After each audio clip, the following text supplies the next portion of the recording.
ทีมงานเพิ่นยูทูบเบอร์มาออกตามหลังเนาะได้เอามาออกเพื่อเอาคนละคันเด้อวันนี้เด้อละคันไปละคันนึงมาติดตามกันมาคนละคันเลย เวงใช้เบาแพทย์แล้วก็เบาโอเบาจ้อย หน่วยมีแต่หูเบาทั้งนั้นนี่เนาะ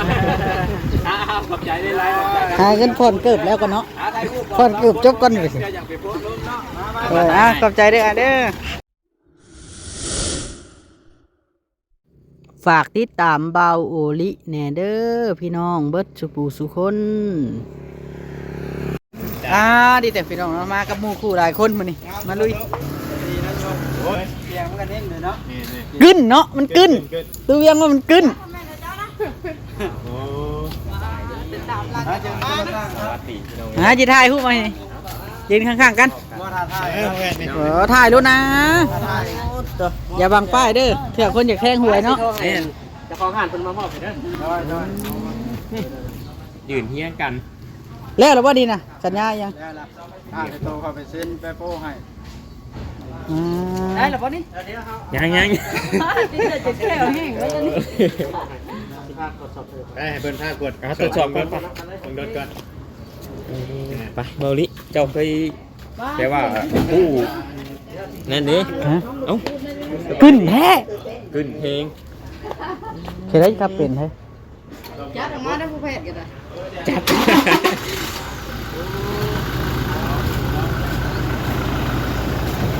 ขึ้นแท้เนาะ ขึ้นไปนอน เจ้าเชือกมาจะว่ามัด ดีใจน้ำเชื่อมันยังไง มัดรถ มันรถเอารถจักรขึ้น นี่สภาพแม่นแล้วตอนนี้นะครับเวลาจอดแล้วครับมันทับเขาแน่นแล้วเฮ้ยเวลาจอดแล้วก็ทับไว้นี่เวลาเฮียนไว้แล้วก็ได้เทื่อมีโอกาส ต้องเฮียนไว้ เอา เบิ่งย้ายหน่อย ให้เฮียบดออกก่อน4 คนมาเอาพร้อมกันเลยคนละคันเลย ได้ดอกกันยืนยันหมด โอ้ก็เป็นต้องใช้มือ ยัน เล มาย ได้ดอกกัน ได้ระบบ ข่าวแล้วมันกึ้นเอาออกมาเบิ่งข้างนอกมันกึ้น ยันเลย คอยขักล้อมัน แสดงว่า ล้อ เงิน มั ผม น เอารถไปจักร คอยขักล้อมันบ่ล้นนะมันใหญ่อยู่มันสูล้อมันบ่ล้นเนาะ โลกมันคนขอบมันคนละเบ๊ะ มันเป็นน้ำแม็ก ลองมาตรงข้างนั้นนะ เปิดยังหรอ ลองเช็คได้ เปิดทางไหนล่ะทางนี้บ่ ปกติเนาะนี่ฟ้ากระโปรงน่าจะ น่ะไข่ได้เหรอฮะไข่ได้มันก็กว้างอยู่เนาะขึ้นบ้านน้องลอยเนาะ 1 2 3 4 5 6 คน ได้ เนื้อสบาย เพราะว่ามันก็กว้างธรรมดาอยู่มันบ่ได้แม่นว่าสิแคบได้แคบก็ได้4 ประตูนั้นมันเท่ซื่อเวลาไปหลายคนนะอ่า มันไม่ได้ขังงูเนาะ แม่ แบบนี้ได้ขังงูกับงูเปิดให้แม่นไม่ได้ลงเนาะกับหมอทั้งหน้าเปิดให้แม่นไม่ได้ลงได้แบบ ต้องได้ขังมู ลองพังเพลงมาได้จังอันนั้นน่ะ ลองเชื่อมมาก่อนเนาะ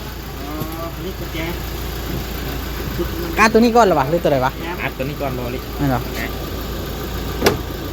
ได้ป่ะทำนะลองให้นี่ ลอง เฮ้ยปานใดจุมือของข่อยเด้ตัวเอ้ยอีกจัก2-3 มื้อเนาะ เห็นยังน่ะ นอนแล้วนอนผ่านเอา จะเจาะ3 มื้อคือว่าง่ายแต่เนาะ ข่อย จะได้ง่ายได้หลายแต่เนาะ มีแต่ สิ สิ มายืนแถวนี้เสือหมูตัดใส่เป็นพวกแบบปกเด้ บ่เจ้าอยากให้ดูตัดไม่ใช่บ่ ไม่บ่เนาะไปว่าย่อกันชื่อมาจ่อยเราเฮ็ดได้มาดุนกันเนาะมาจ่อยเราเนาะจ้ะเนาะนี่แหละพี่น้องเองเพราะว่ามื้อนั้น กบ ทะเบียนรถว่าวัดมาจองไว้ คือว่า 8224กบเนาะเด็กกบจัดเลยพี่น้องเนาะ คนละปีเนาะ รถวัดลองเบิ่งหวยพี่น้องเนาะ แนวใดก็ตามนะถ้าเอาค่าคอมก็ได้แนวใดกัน ลงมาบักไก่ต้องเอาค่าคอมก็ได้เนาะอันยินดีนำเฮียบอล ได้เอาได้มีคิดเรื่องได้นอกที่ต่างเขาจะชื่อเอาเนาะเราต้องชื่อต่างหากได้แต่ว่าอยากได้ป้ายงามนะจังว่าไอ้เนี่ยเนาะ มันก็แล้วแต่หมายเลขมัน เลขที่ว่าเขามากกว่าง่ายๆครับ โอ้ยผมมักตัวแซมนะตัวแซมตัวท็อปมาจ้ะ ตัวนั้น วิโก้แซม ได้นะ อ่ะ อีโก้ได้ตัวนั้นเนาะ วิโก้แซมผักเนาะ เนี่ยนี่กับทางนู้นนี่ เคยได้ตัวแซมนี่เคยก็ฟื้นอะไรนะค่อยอ่ะเจ้าบ่าวบ่ เอาแน่เนาะ ตัวแซมมันก็คักแล้วมันแห้งได้ค่อยว่า ถามเพิ่นดูว่าบ่ดิไปฟังรอเบิ่งบ่ดิ ถามเพิ่นดู เพิ่น เอา แคบ บ่น่ะไผสิเอาให้ไปสั่ง ไผเหี่ยวให้นะ ไผเหี่ยวให้ ได้บ่ ชื่อเอานี่แหละ มันหาเงินไล่แน่เนาะเบิ่งไว้เหรอนี่ พูด อันไหนเจ้ามาจองไว้รถในใจบักนี่ก็ใหญ่ได้พวก ขึ้นนะบักนี่ นี่ บั บั ก กลูบ่เบาดีนี่ ตัวสูงบ่ได้แพงจำรีโวได้ 4x4ได้ตัว เห็นปะแพงแล้วพังบ่นี่คัน4 วิวเนาะ คือว่าบ่ได้สูงเดินกันปานใดบ่สูงปานใดบ่บ่ บ่ได้สูงเลยกันหน้ายางมันสูงคักอะกระเทยที่ไปยกจัก2นิ้วเนาะแฮงสิยงนี่แม็กไลเนอร์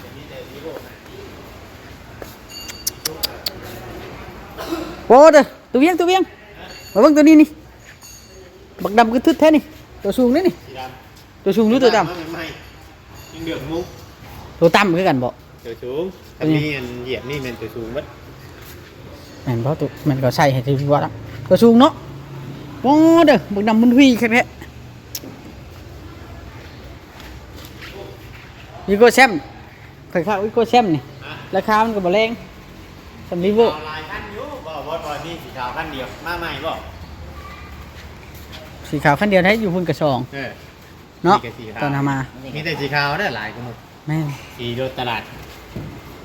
ตัวนี้นี่4x4ดิบล็อกได้นี่ล้าน บ่ได้เลย ล้านป้ายตัวนี้ฮะ รับล้านไป งาม เล เลย ย ชงเป็นอยู่ลาวห้องแห้งๆอย่างนี้เนาะ แม่นภาษีมันแพงคือว่าบอกคันมีล้านป้ายนี่ค่อยว่ามาเอาคันนี้คักบ่จ้อยกันขี้ตัวนั้นเด้อ เอาไว้คุณเด้อเนาะบ่จอยเนาะ แม่นอย่างนี้คิวอีกอย่างหนึง มาเด้อ อ๋อทีเดียวคันใด สีขาว นี่นะคันนี้นะ ของตัวเลี้ยง เฮ้ย ผักกระดิ่ง แท้ หน้านี่แหละงามแฮง มานานี่ดู แบบนี้แต่ค่า เขาเรียกเขี้ยว ใช่เดิมเด้นี่พวก นั่นหรอตัวนี้มันเท่าไหรนี่2159 พวกหน้าป้า ล้านห้าตัวเนี้ย ฮะล้านห้า อ่ะ ใช่เดิมขนาดรถมือสองนี้ล้านห้าด้วยแพงแค่ไหน ตัวนี้บ่แพง แพงอีโวเนาะ แพงไหนหมอนี่ อีโวแพงกว่าพวกอีชูคือบ่ค่อยมีหันเพิ่นมีคันเดียว หมอนี่80,000หมอนี่89,000 89,000 เหรียญเฮ้ยดิ ชูส่วนหลายอยู่ทั้งหลังเพิ่นบ่บอกดิ อีชูนำบ่แพงปานใดเด้ ไปเบิ่งไป ปี45นะนี่ไป นี่นะครับ อีชูอันน่ะแบบนี้รถบัสจิตสิแบบนี้แบบตัวนี้ นี่เป็น ล้อมัน ชูงเนาะอันนี้ บ่ตัวต่ำ ตัวต่ำบ่มันขึ้นมานี่คือชูงเบิดเนาะรถกับ แม่น บอลชูงนี่เนาะ เพราะว่ารถบาบอสเราสิคอยสิแต่งอันนี้ให้เบิ่นเลยเด้มันสิทักบ่นัดเนาะ เออแม่ ขอบพวกขอบตาอีหยัง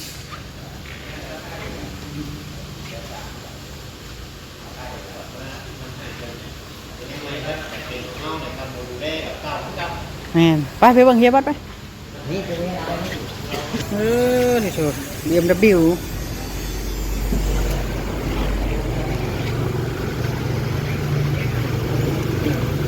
ใช่อันนี้ที่แบบแม่นเชื่อมน้ำมาบอสตลอดได้บ่านี่ทำเป็นรถมาบอสนี่ต้องเชื่อม แม่นบ่ ใช้อินเทอร์เน็ตฟรีตลอดปี ครับกับพี่ บอสร้องเนาะใช้อินเทอร์เน็ตฟรีตลอดปีมาบอส แม่นบ่ แม่นรุ่นนั้น คนอนุนบ่ตัวข่อยบ่ ไม่ว่ายอด โอ้ เท่า ยไปตัวกันตัวทีมเนาะ บ่อยากได้แบบนั้นดิ มันยังนี่ให้นี่ ใช่นะ เนี่ย พวกระบบมาบอสเพิ่นบอกแบบ แว่นบ่นี่ เข้าใจเนาะ หมอแว่นบ่นี่ รับแว่น แล้วกดเพลงนึงแล้วกดเพลงบ่ ทางเพลงเกี่ยวกับอย่าง นี่เนาะเถื่อได้กันเนาะตุนี่แหละความบ่ยอดท่อเนาะพยายามได้ต้องหักษาเอาได้ เสียงนิ่มพักก็ดีเนาะ ขึ้น ยังใหม่ผมยังอยู่ในห้างบ่ของกินห้างเลย บ่วิดานเป็นยังใหม่มันเบิดคาถาครับบ่บ่ดอกมันก็ยังใหม่คือว่าล่ะครับว่า รุ่นตัวนี้รุ่นสูงนี่เนาะ นุ่มชูงแล้วใส่แบกแต่งน่ะ งามบรี จะนั้นได้ชำรถนี่นะคันของเฮา โหดได้เนาะ ปอดปี11งามเนาะแม็กนี่เนาะเว้ยใจฮู้ไหมจ้ะกันว่าคักก็ได้ เดี๋ยวไปจะทางหน้าดิแต่ผมชงนะนั่นคือ เบิด FT บ่ บุญวาสนาได้ที่ ลังเทื่อมีอันแม่น้องวิวเพิ่นซื้อให้เพิ่นอนุมัติ อนุมัติ ไม่บ่นี่ โอ้โล่เป็นแบบโล่แตงเลยเนาะผ่านแล้วโล่เลย โอ้ชำรถโยกเนาะ มีแต่นั่นเดี๋ยวนี้นะ ฮะ พอมีเงินเติมล้ม ล้มกันยังสิบ่จุบแล้วล้มของแท้เนาะ แค่เก่าแล้วเนาะ อย่าง แต่ตีนชื่อบุจุก เอาน้อยๆชำนี้นะนี่น้อยๆชำรถค่อยนี่ ตัวเก่งเนี่ยบ่ ซิ่ง เกียร์ได้นี่เนาะ นี่ห่อนี่ก็บุญได้บ้านเฮาเนาะเรื่องเนาะอย่างมันใหญ่รุ่นนี่ฮะอย่างมันขอบเจ็ดบ่ มีสู้สีดำนั่นนี่ก็งามอยู่ได้เบาดีแต่มีเงินของพี่ เอาบ่ เล่งสีดำตอนนี้ จะมาขี่ดำบ่ตุ เปิดได้ทั้งนั้น มันไปใกล้บ่ได้แล้วเปิดลงเล็กติดเล็กกับเล็กนี้ปิดไปชื่อได้ข่อยยังเบิ่งปิดราคารถบ่ ตัวนี้ได้จ้ะ ตัวนี้ก็ล้านปลายน่ะ ล้านเท่าไหรนะฮะ ล้านแสนน่ะ ล้านหนึ่งแสน จะให้เก้า ตัวนี้ก็ล้านปลาย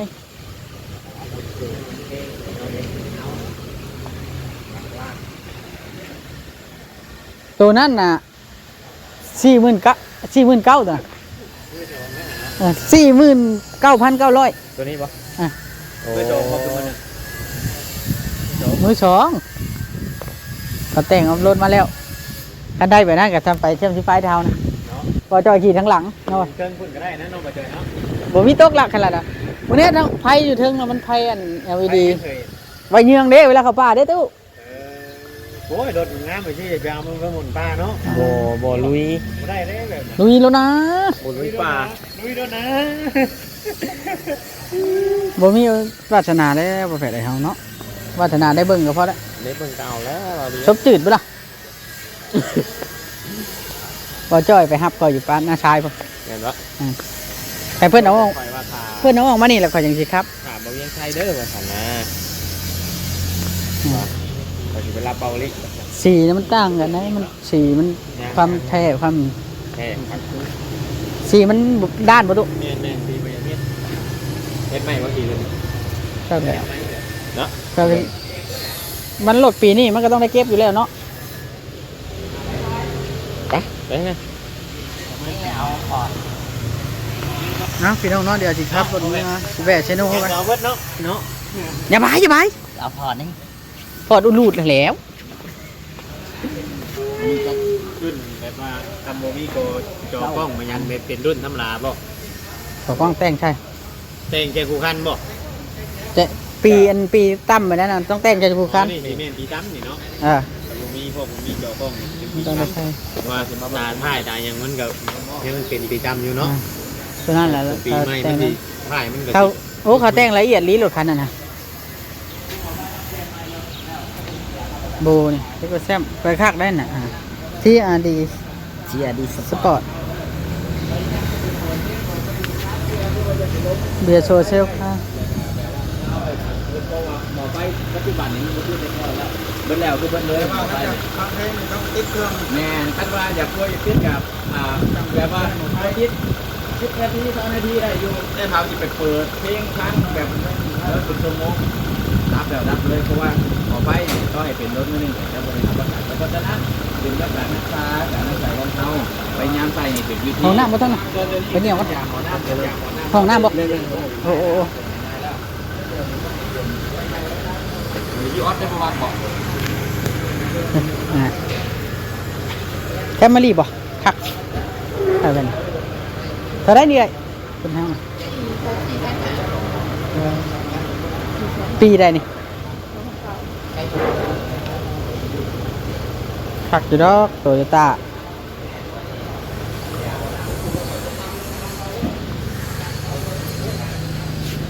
ออโต้นี่คัก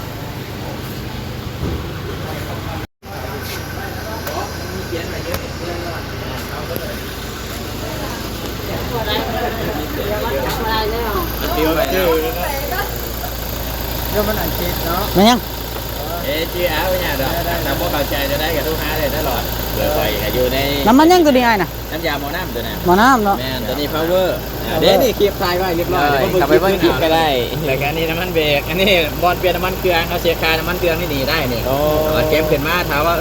จืดๆขึ้นเลยถามว่านี่มันเป็นไซส์งามๆแบบนี้แสดงว่าน้ำเครื่องยังไงยังดี ขีดได้ปกติ แต่ถามว่ามันดำแล้วควรเปลี่ยนแล้วแบบนี้แล้วเอาเลยเขาเขียนแพ็คน้ำมันไว้หายโยในขางพวงมาไล่นะ อันนี้นี่น้ำเดียกไทยแวนบ่ แม่น้ำ ยังใช้ได้อยู่ แฟนโอ้ใช้ได้อยู่แล้วตัวนี้น้ำแฟนไม่แต่ถามมันฉีดก็ออกแต่แสดงว่าน้ำเบิดไม่กระเซ็นง่ายเดี๋ยวเขาถ่ายรูปมอบรถเลยเด้อ โดย เต็มครับรถไหน เชิญหาได้เชิญหาได้ มาเบาเลยสิเช่นจะคนเช่น กระเจ้ามาแล้วเชิญพี่น้องเลย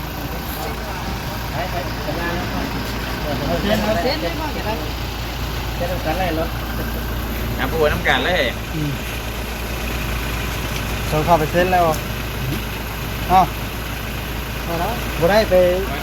ถูกทำประกันก็บ่ได้เข้าเซ็นก็จะ เรียกง่ายตัวนั้นจะเป็นเรื่องตัวเอกสารนั่นอันนี้เส้นเช็คมอบรถเดี๋ยวจะง่ายเขาหลังจากถ่ายรูปมอบรถแล้วเขาจะเชิญลูกค้าไปเฮ็ดเอกสารนั่นคืออีกวันหนึ่ง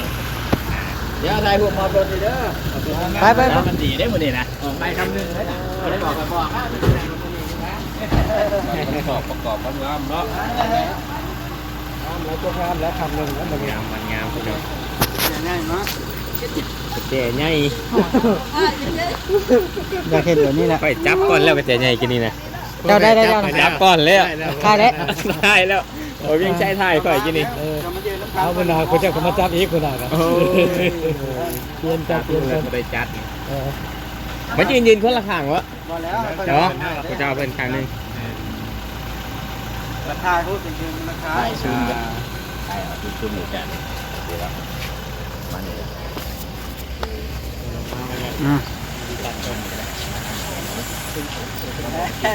มาหาตัวนี้ยังพูด เอาขาทั้งในไหมลูกค้าขาทั้งในลูกค้าขับรถไปอยู่ไหนแล้วเห็นไหมอ๋อไม่ได้จะเขียนรถมันอยู่ใกล้กันเลยพวกเนี้ยมา ไม่มาจับไปข้างนั้นหรอ ว่าอาจจะอยู่บนนี้เลยจะเขียนรถเด้ทำไมพวกหันมันจะไปจะชื่อเนี้ยถูกป่ะ เรียวมา ข่าวน้ำจะบริเวณจะก้นย้ำมาเนาะมือนี้กับมือฉันมันดีมือดีงี้ตอกไม้คำนึงลูกค้ามาหับรถใหม่รถขับจอมไว้แต่ที่ก่อนนะมือนี้ได้มืองามมือค่ะแต่มาหาน้ำกันสวยจังไดกับขอบใจหลายๆลูกค้ามาจากบ้านไหนเนาะนี่ มาแต่บ้านคงสะอาดเมืองอุทุมพร โอ้ชนสะอาดคือพุทธพรเนี่ยกับบริการและนอกใกล้ๆเดี๋ยวแล้วนี่เนาะ โดย โอ้กล่องคือลายนี่นะเดี๋ยวกล่องอยู่ทุกกล่องด้วยนะซ่อมเท่าไหร่นะสิ บอสซาเนล บาวบอสชาแนล แม่ ผู้ใดอยากไปติดตามกดซับสไครต์เพิ่นกดติดตามเนี่ยผู้ตามกล้องก็ไลฟ์เด้อแพทย์เนาะตามกล้องเพิ่นน่ะผู้ใดผู้ที่งานเพิ่นยูทูบเบอร์ได้เอามาออกเพิ่มเอาคนละคันเด้อวันนี้เด้อละคันไปละคันนึงมาติดตามกันมาคนละคันเลย เราเองใช้บ่าวแพทย์แล้วก็บ่าวโอบ่าวจ้อย ห่วยมีแต่หูบ่าวทั้งนั้นนี่เนาะขอบใจได้หลายขอบใจ หาเงินผ่อนเกิบแล้วก็เนาะผ่อนเกิบจบก่อนเลย อยากไปโพสต์ลงเนาะ ขอบใจเด้อเด้อ อ้าวเดี๋ยวได้1 2 3 งามเดี๋ยวใครมาดูนะ ให้ไปได้ครับให้ให้ เอามางั้นมาถือได้บ่อยบางไปครับงั้นใส่เลย เสื้อเขาจากแท่งเลขเด้มันนี่ ทานบ่าวจ้อยแล้วตัวมันก่อนนะ เอาเรียบร้อยบาทนี่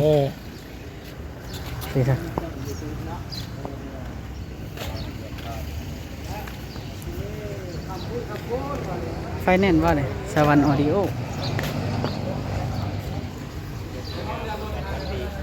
โอเคเด้อพี่น้องสำหรับคลิปนี้บอลี่โตก่อนเด้อพี่น้องนะสบายดี